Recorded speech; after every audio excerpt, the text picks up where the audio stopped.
Hi, I'm Chris Bondi. I have been a B2B marketing professional for more than 20 years, primarily in international marketing.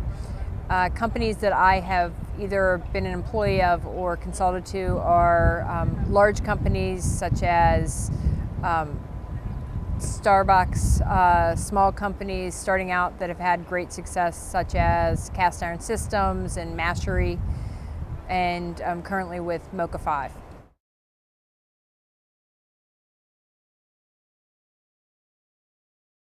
I think that if a lot of marketers were to look at themselves in the mirror, they would see someone who wants to do right by the company, but doesn't necessarily always think it all the way through.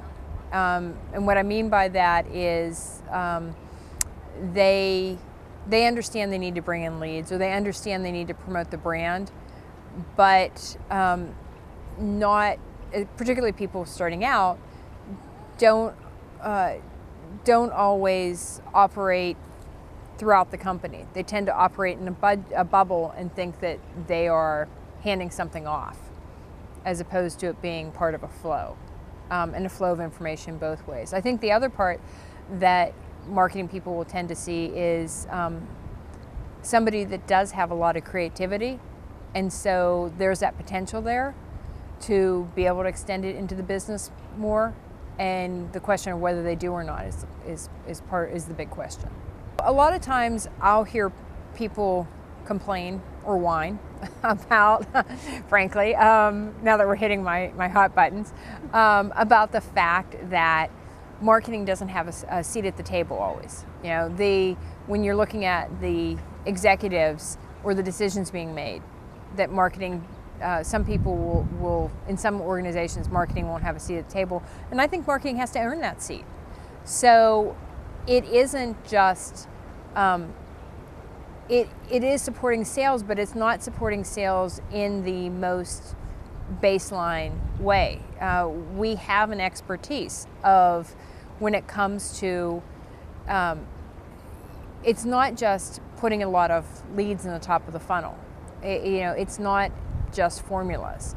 It's putting the right leads there, and it's helping to define who that buyer is.